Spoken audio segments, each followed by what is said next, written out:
ಬನ್ನಿ ಸ್ನೇಹಿತರೆ, ನಮ್ಮ ನಮಸ್ತೆ ಹಿಂದೂಸ್ತಾನ್ ಹಿಂದಿನ ಎಪಿಸೋಡ್ಗೆ ಎಲ್ಲರಿಗೂ ಸ್ವಾಗತ ಸುಸ್ವಾಗತ.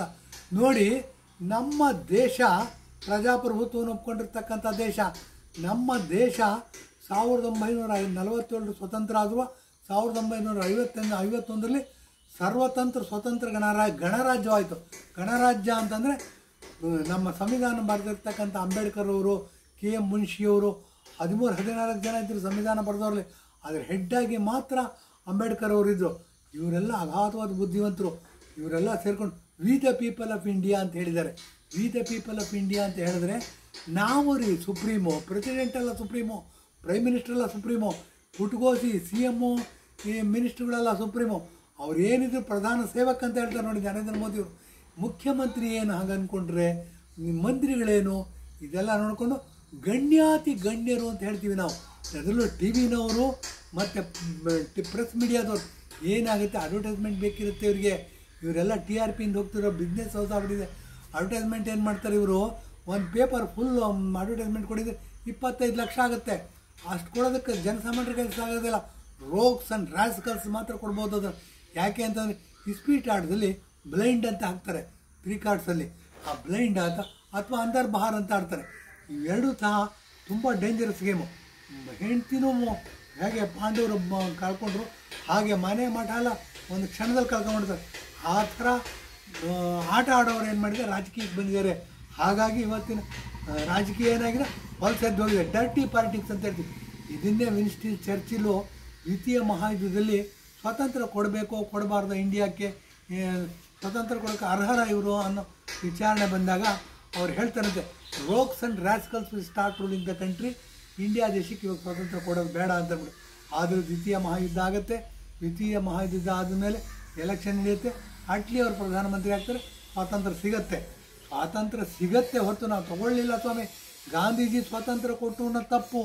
ಮತ್ತು ಏನಾದರೂ ಸ್ವಾತಂತ್ರ್ಯ ಕೊಡೋ ಅಂಥ ಕಾರ್ಯ ನಡೆದಿದೆ ಅಂದರೆ Netaji Subhash Chandra Bose Indian national army ಅಂತ ಕಟ್ಟಿದ್ರು. ಇಂಡಿಯನ್ ನ್ಯಾಷನಲ್ ಆರ್ಮಿ ಅಂತ ಕಟ್ಬಿಟ್ಟು ಭಾಳ ಜೋರಾಗಿ ಬ್ರಿಟಿಷರ ವಿರುದ್ಧ ಅವರು ಹೋರಾಟ ಮಾಡಿದ್ರು. ಇದಲ್ದೇ ಕನ್ನಡದಲ್ಲಿ ಒಂದು ಗಾದೆ ಇದೆ, ಗೆದ್ದವನು ಸೋತವನು ಸತ್ತ ಅಂದ್ಬಿಟ್ಟು. ಬ್ರಿಟನ್ ದೇಶ ಅಟ್ಟಿಯವರ ಪ್ರಧಾನಮಂತ್ರಿ ಆಗಿದ್ದ ಕಾಲದಲ್ಲಿ ನೋಡಿ, ಇಲ್ಲೊಂದು ಮಾತು ಹೇಳಬೇಕು. ನಾನು ಜರ್ಮನಿಗೆ ಹೋಗಿದ್ದೆ. ಜರ್ಮನಿನಲ್ಲಿ ಪಾಟ್ಸ್ ಡ್ಯಾಮ್ ಅಂತ ಇದೆ. ಪಾಟ್ಸ್ ಡ್ಯಾಮಲ್ಲಿ ಹಿಟ್ಲರ್ ಮನೆ ಮಾಡ್ಕೊಂಡಿದ್ದಂಥ, ಹಿಟ್ಲರ್ ಆಫೀಸ್ ಮಾಡ್ಕೊಂಡಿದ್ದಂಥ ಜಾಗ ಅದು. ಅದು ಸ್ವಿಟ್ಜರ್ಲ್ಯಾಂಡ್ಗಿಂತ ಸ್ವರ್ಗ ಅದು. ಅಲ್ಲಿ ಹೋಗಿ ನೋಡ್ಕೊಂಬಂದ್ರೆ ಗೊತ್ತಾಗತ್ತದು. ಅಲ್ಲಿ ಹೋಗಿದ್ದೆ.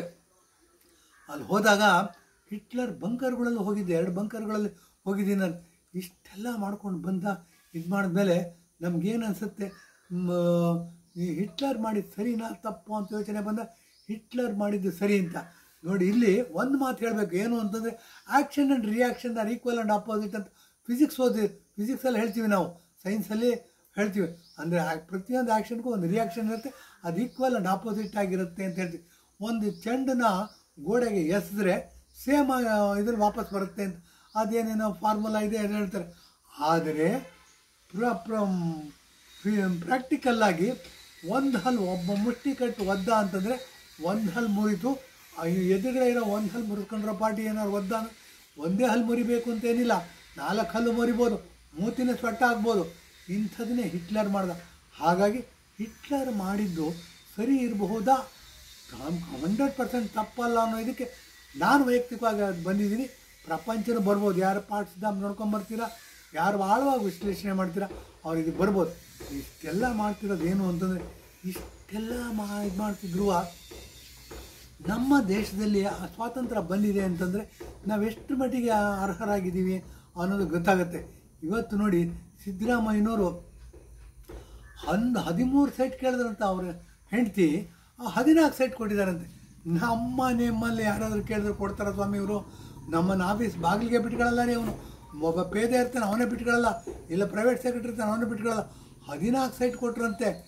ಮತ್ತು ಈ ಪೇಪರ್ಗಳಿಗೆ TVನಲ್ಲಿ ಹೇಳ್ತೀವಿ ಏನು ಅಂತಂದರೆ, ಎಲ್ಲ ಕಳ್ತನ ಮಾಡೋರು ಅಫಿಡವಿಟ್ ಕೊಟ್ಟು ಸಾಕ್ಷಿ ಕೊಟ್ಟು ಮತ್ತು ಕಾನೂನು ಬಲ್ಲಿ ಸಿಗಾಕೊಳ್ಳೋಂಗೆ ಕಳ್ತನ ಮಾಡೋದು ರೀ.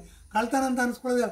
ಇಂಥ ವ್ಯವಹಾರಗಳು ನಡೆಯೋದಿಲ್ಲ. ಕಳ್ಳ ವ್ಯವಹಾರಗಳು ನಡಿಬೇಕು ಅಂದರೆ ಅದನ್ನು ಕಂಡು ಹಿಡಿಲೇಬೇಕಾಗತ್ತೆ. ಪೊಲೀಸರು ಆಳಕ್ಕೆ ನುಗ್ಗಿ ವಿಶ್ಲೇಷಣೆ ಮಾಡಬೇಕಾಗತ್ತೆ. ಹೀಗೆ ವಿಶ್ಲೇಷಣೆ ಮಾಡ್ತಾ ಹೋದಾಗ ಏನಾಗುತ್ತೆ 13 ಸೈಟ್ ಕೇಳಿದ್ರೆ ಇವನು ಯಾರೋ ಕಮಿಷನರ್ ಇದ್ದಂತೆ ಮೂಡಾದಲ್ಲಿ ಅವನ ಹೆಸರು ಮರೆತು ಬಿಟ್ಟಿದ್ದೀನಿ ನಾನು. ಆ ಮುಂಡೆ ಗಂಡ KS IAS ಓದಿರೋನು ನೋಡಿ, ಅವನು ಸಿದ್ದರಾಮಯ್ಯನ ಜಾತಿಯವನಿರ್ಬೋದು ಅಥವಾ ಸಿದ್ದರಾಮಯ್ಯನ ಆಪ್ತ ಬಳಗ ಇರ್ಬೋದು, ಆ ಸಿದ್ದರಾಮಯ್ಯನವರ ಪ್ರಭಾವಕ್ಕೊಳಗಾಗಿರೋನಿರ್ಬೋದು, 10 ರೂಪಾಯಿ ಕೊಟ್ಟು 20 ರೂಪಾಯಿ ತಗೊಳ್ಳೋನಿರ್ಬೋದು, ಏನೋ ದುಡ್ಡು ಮಾಡೋಕ್ಕೋಸ್ಕರ ಬಂದಿರೋನಿರ್ಬೋದು.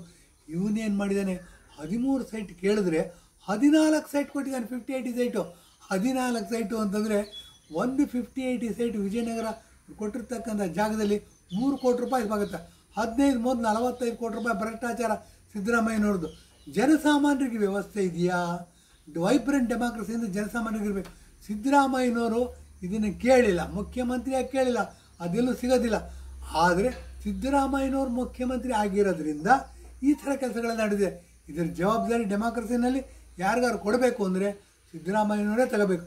ಹಾಗಾಗಿ ಸಿದ್ದರಾಮಯ್ಯನವರು ಇಳಿಲೇಬೇಕು ಅಂತಂದರೆ ಅನೇಕ ಜನ ಟವಲ್ ಹಾಸ್ಕೊಂಡು ಕೂತಿದ್ದಾರೆ. ಟವಲ್ ಹಾಸ್ಕೊಂಡು ಕೂತಿರೋದ್ರಲ್ಲಿ ಮೊದಲನೇದಾಗಿ DK ಶಿವಕುಮಾರ್ ಅವರು, ಎರಡನೇದಾಗಿ ಟವಲ್ ಹಾಸಿರೋರು ಸತೀಶ್ ಜಾರಕಿಹೊಳಿ ಅವರು, ಮೂರನೇದಾಗಿ ಟವಲ್ ಹಾಸಿರೋರು RV ದೇಶಪಾಂಡೆ ಅವರು. ಇದೆಲ್ಲದ್ರ ಬಗ್ಗೆ ಹೇಳಬೇಕು ಅಂದರೆ ಯಾರಿಗಾದರೂ ಕ್ಲಿಯರ್ ಇಮೇಜ್ ಇದೆ, ಯಾರಾದರೂ ಒಳ್ಳೆ ಆಡಳಿತ ನಡೆಸ್ತಾರೆ ಅಂತಂದರೆ RV ದೇಶಪಾಂಡೆ ಅವರು ಮುಂದಿನ ಕರ್ನಾಟಕದ ಮುಖ್ಯಮಂತ್ರಿ ಆಗೋದಕ್ಕೆ ಬಹಳ ಯೋಗ್ಯರು ಅಂತ ಹೇಳಿ ನೆನಪಿಸೋದು ಮುಗಿಸ್ತಾ ಇದ್ದೀನಿ. ಧನ್ಯವಾದ, ನಮಸ್ಕಾರ.